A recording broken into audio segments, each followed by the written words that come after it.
Welcome once again, everyone, to this video show. So today I'm going to talk about advanced writing English skills. This is one of the biggest topic we'll have to discuss because we all talk about, we've talked more about Excel, commercial fundamentals, principles, and communication essentials, and so on and so forth. But today I want to talk to you about advanced writing English skills. Everyone needs to write something so that you can, let's say, convey a message, interpret data, and make an agreement or make a commitment after a sale. And you must have skills in writing. And so today I'm going to talk about confused words. So these words, we all sometimes make mistakes about them. I want just you to take your time because I'm going to be slow on this particular video so that you can learn more skills about writing English. And I'm going to use BYU and work and out that I've been using in order to learn English. And I'll share the same document so that you're gonna learn more and more. So welcome once again, and I want you just to try and clear everything around you and to pick up your pen so that we can learn more about confused words. So as to me, I have just to tell you, welcome.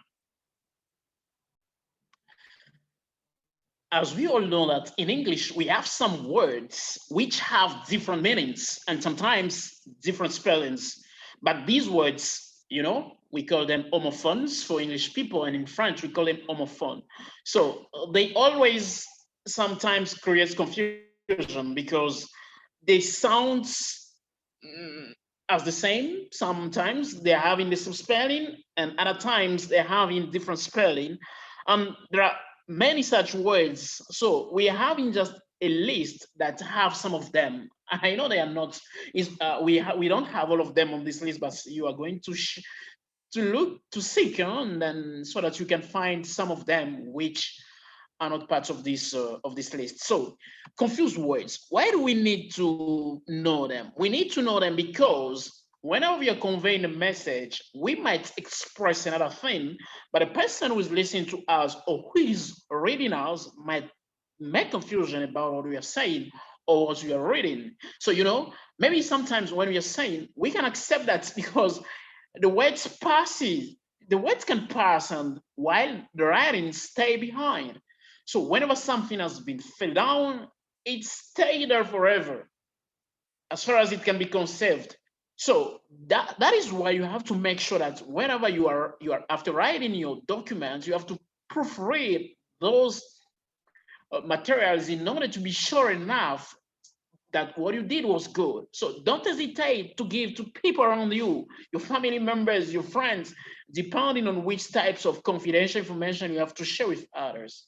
So when you are very sure enough, then okay, you can proceed by sending a mail, by sending a message, and so on and so forth, because those who receive those messages can determine who we are by only reading us. So we are going just to be straight and start with the word accept and accept.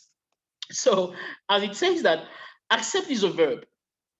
And when we talk about accepting, it's only doing that someone or something must be doing the accepting, of course.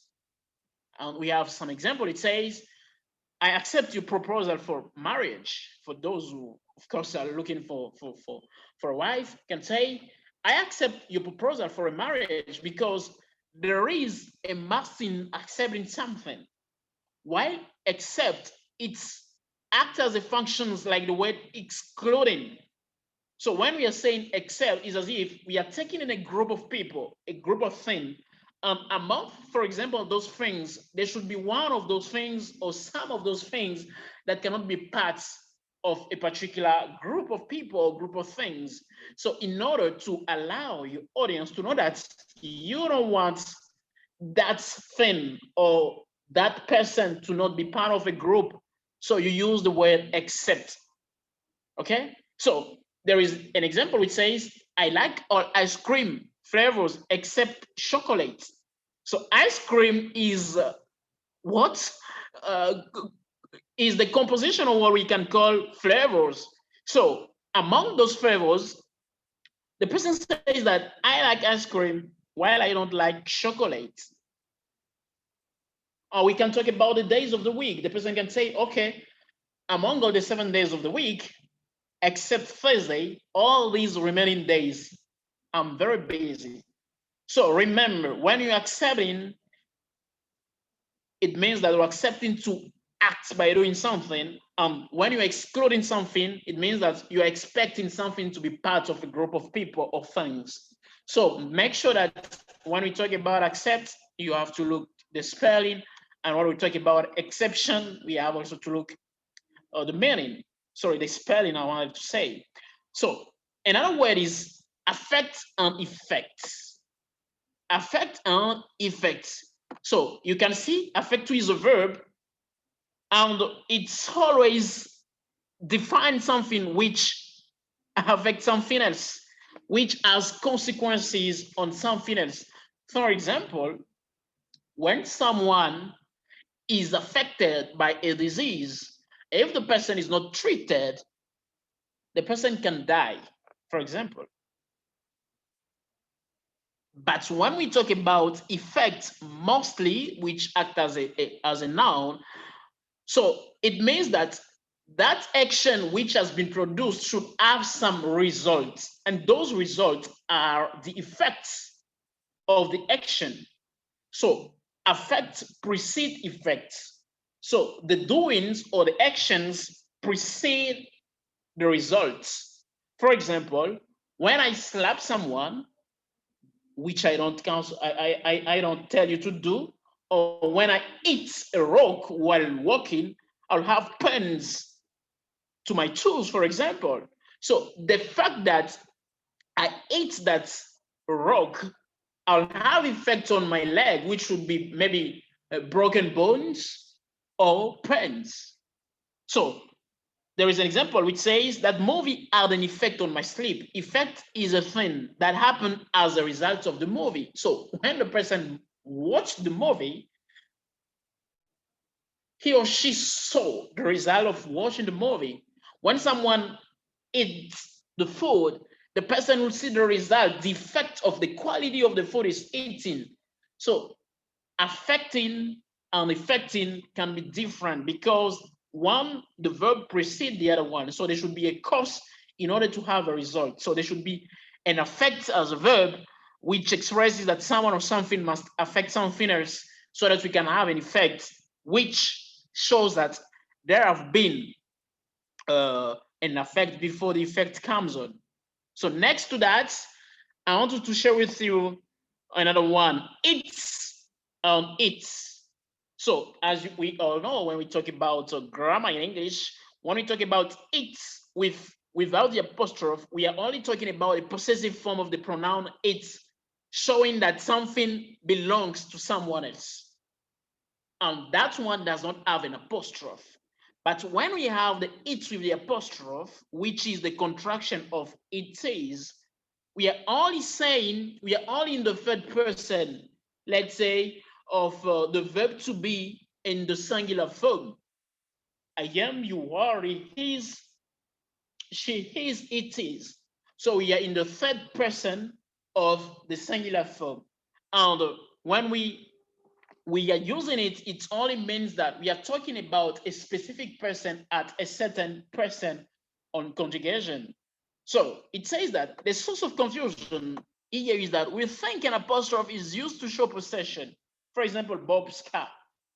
So most people think that whenever there is an apostrophe, we are talking about possession. So what is not the case? It might happen. So that happens most when we are talking about, let's say, while this is true, the word is already a possessive word by nature, like the word is or her. So one does not need to make it possessive with an apostrophe. So not that when we have an apostrophe, we are in the third person of singular form, but when we have it without an apostrophe, we are talking about a possessive form of the pronoun it, showing that something belongs to someone. So there is this word again, lay and lie. So lay is a verb and must be accompanied by an object. For example, lay the paper down on the desk. But when we talk about lie, we are only saying that, sorry, I wanted to say the verb means to recline. So for example, a mechanic, when he's repairing a car, he or she can lie under the car.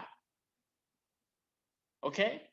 But when we talk about to lay, which is the verb which must be accompanied by an object, is for example, when you're trying to cover something. For example, when I come with a handkerchief and I decide to cover on top of my book, I will say, oh dear friend, could you lay that handkerchief on top of my book? You know? So I hope you get a difference between lay and lie. So lay is most accompanied by something, but lie is most used to express the verb to recline. So the person is lying down in order to make an action and so on and so forth. So there is also this word lose and lose. So lose is the opposite of tight. So for example, someone is, let's say, you are wearing a skirt or a pant which is really tight in your body. So there is no space enough to, let's say, to feel relaxed. And then I'll come and say, oh, my dear friend, why are you wearing something which is very tight? Are you comfortable with that? So the person might say, oh, please, could you go back to find a way so that you can put on a pant, a skirt, a trouser, which is a little bit loose. So loose is the opposite of tight, trying only to express something which is a little bit bigger than which is really tight on your body. So this is how you can understand these two words. So there is this word too, har and hour. Har is a form of the verb be and describes the state of being, of course, as we all know. So for example, when we are conjugating the verb to be, in the present tense, we say you are, sorry, I am, you are, he is, she is, it is, and we are, you are. So when we talk about are, is just only the form of the verb to be describing a state of being. So, for example, we are driving to California next week. Okay, so this is how we can understand the meaning of the word are. So on the other side, when we talk about how, we are driving, for example, how has a you in it, and you like to odd stuff.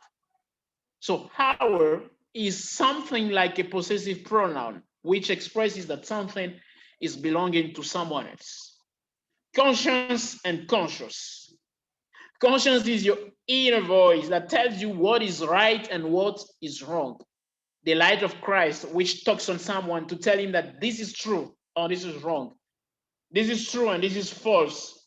This is good to do and this is wrong to do.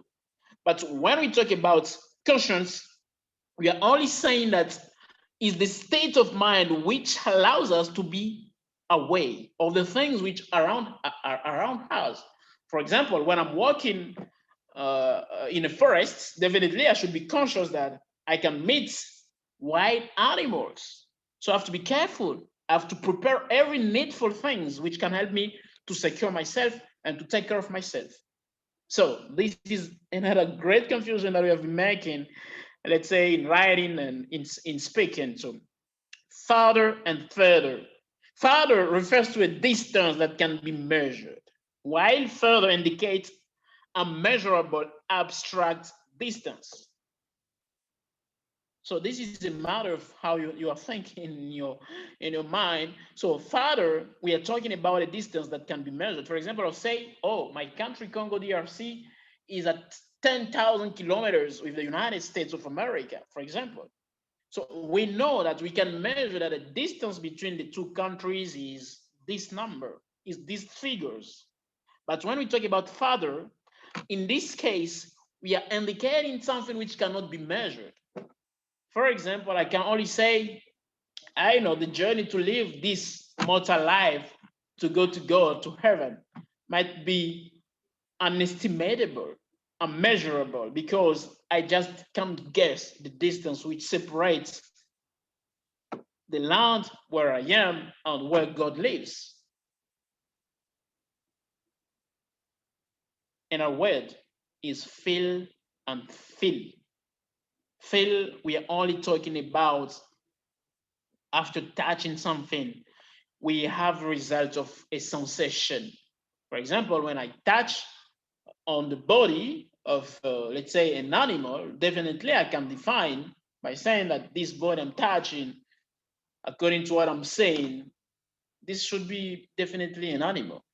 But when I touch on a person, an individual, definitely because I'll touch the skin, I'll see the difference and I'll say, this is really a person. But when we talk about feel with FILL, we are talking about, let's put it in this way, is as if you are completing or adding something somewhere. It says, fill means to make full. Good. Making full of something. You have a bucket and you're picking fruit somewhere else and filling the bucket to be plenty. So this is the difference between the first one and the second fill.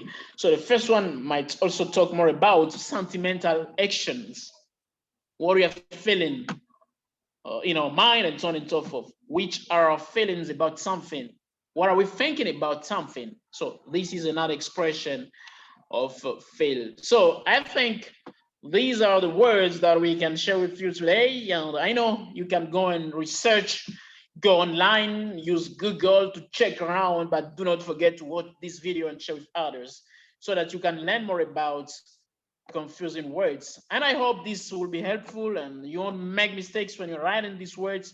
There are many of them, I know, but we are going to stop here and wish you all the best in your searching. So Idris, tell you goodbye.